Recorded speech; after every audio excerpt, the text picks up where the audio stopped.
What's up, everybody? Welcome back to the show. My name is Adam Palmer. I am your host. This is the Hobby News Daily Morning Minute. Today is Wednesday, July 9th, and on today's episode of the podcast, we are going to be talking about the top 5 list that Check Out My Cards just put out for football in the past few weeks. Now that we are into July, it's actually pretty crazy that we're only about 2 or 3 weeks away from the National Sports Card Convention out in Chicago. All my travel is booked, all of that stuff. So, if you haven't booked your travel, Chicago does have a lot of they have a lot of flights every single day, but you probably should be booking that soon, especially the hotels.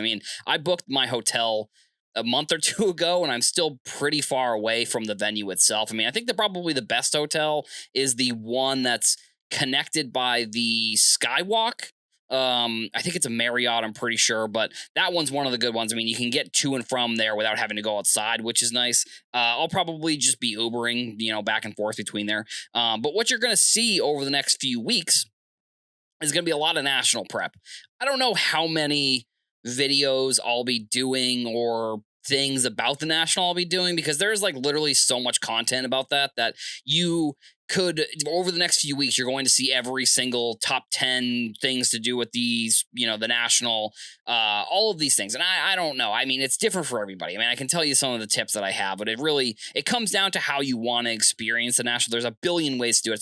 It's like similar to sports cards in a way, where there are just so many different ways to enjoy the industry. Enjoy sports cards, enjoy trading cards, any of these things in general. But like I said, we are going to see people probably getting ready for the national. And one of the things is probably people are going to be buying a lot of cards they want to bring to the show, or they're going to be buying cards in preparation. So Check Out My Cards, obviously one of the websites that I use. At this point, you probably can't get any cards shipped to you from COMC. I don't know if they do pick up at the national. There's a potential that they may do that, actually. I haven't seen them do that, but there's a potential that they might do that. I don't know if they've done that in the past, but they put out their top 5 football list from this past week. And it goes number 5, Drake May, number 4, Michael Penix Jr., number 3, Bo Nix, number 2, Jaden Daniels, and then number 1, JJ McCarthy. And there's one thing that you will notice about that is that it is all rookies. I think it's all rookies, and I would imagine that a lot of this is going to be what people are prepping for the national. Like I said, a lot of people are going to be bringing these cards. I think it's prime time selling season, honestly, for football. I think as you get into the the summer workouts and then into the preseason, you're going to see more and more people getting into football. That's just the case. And, you got fantasy drafts, you got all these things coming up. And I'm surprised that it's all rookies on that list, but at the same time, it makes sense because rookie quarterbacks for football, in a way, that really is the currency of the football market. Buying and selling of those is really one of the ways, because if you're buying any players who are if you're buying a Brady or you're buying Mahomes or Jalen Hurts maybe, or any of these quarterbacks who are already established, you're paying a decent amount for the legacy of these quarterbacks already, where sure, you're probably paying a little bit of a premium also for these rookie quarterbacks. And, what you're probably also paying for is going to be potential. And that's one thing that I get super nervous about when talking about people buying sports cards, is that people specifically are buying rookies or they're buying players for their potential.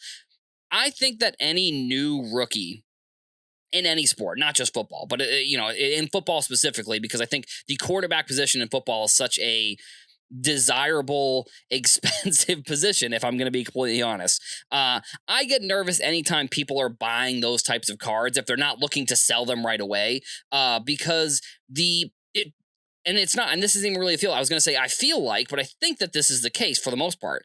The potential of a player is almost worth more than them actually playing well. I think if we look back at the past few years, and baseball is another good example with Bowman, but I just think the potential of a player, if we look back at 2020, for example, the basketball market was really kind of set ablaze when the middle of the basketball season was canceled. You had Zion, who really didn't play at the beginning of the season. Still, people were like, he's the number one guy. He's the guy that everybody wants. But then you had the season canceled for like a couple months. So then you keep adding on potential, you keep adding on. And, even though there was the bubble and they finished out the season, then you had the offseason, which was for that year, it was a lot quicker, I think, than some other off seasons. But then you went into another year of like, you went into a year almost like null and void for players who were rookies that year and could have shown their potential. And I mean, Zion was the number one example, but I think even players like Kobe White, Tyler Harrow, I mean, players who are fine, they're good players, but like the prices that people were paying for those cards back then were just so astronomically not the correct price, unfortunately, that's what gets me nervous when I look at a list like this and I see that, people are loading up on last year's rookie quarterbacks, especially JJ McCarthy, because JJ McCarthy fits into that mold where he didn't play all of last year because he got hurt in the preseason.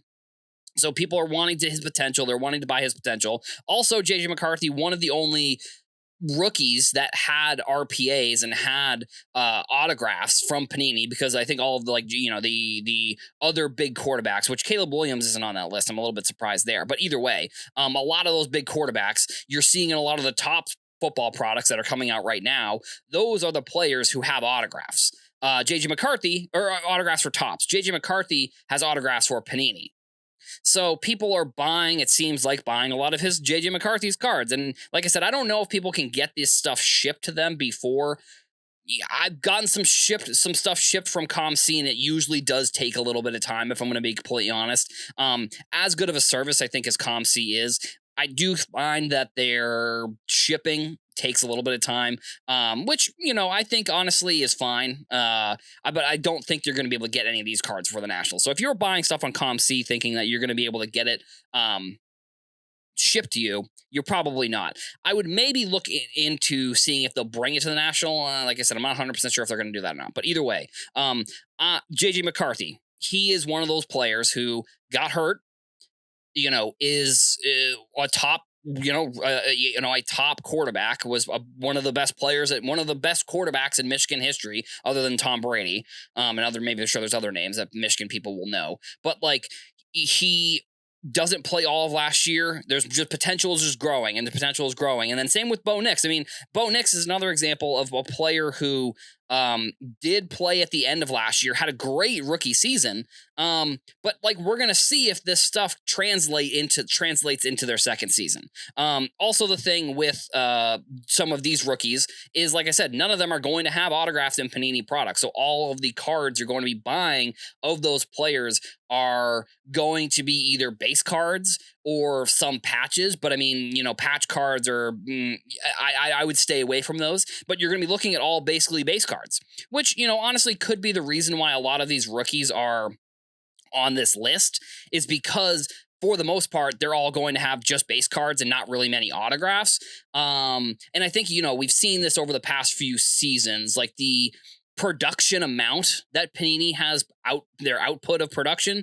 With football, it is a little bit lower than it is with basketball. Like if you look at the 2018 football Prism, I think that's probably one of the best football products of all time. And I think it was like the year or two before the production really went up significantly. So it's very similar to like 2017 Prism, I think for basketball, I think is very good, because once 2018 came around, that's when they upped that production value pretty significant, or the production amount pretty significantly, and you it lost some of the value, I think. So I think we are seeing a lot of this product. And I mean, I think we're seeing maybe potentially with the new rookie class coming out also, because Score recently came out, that could be another reason why people are looking back at last year's class and seeing how deep the quarterback class was.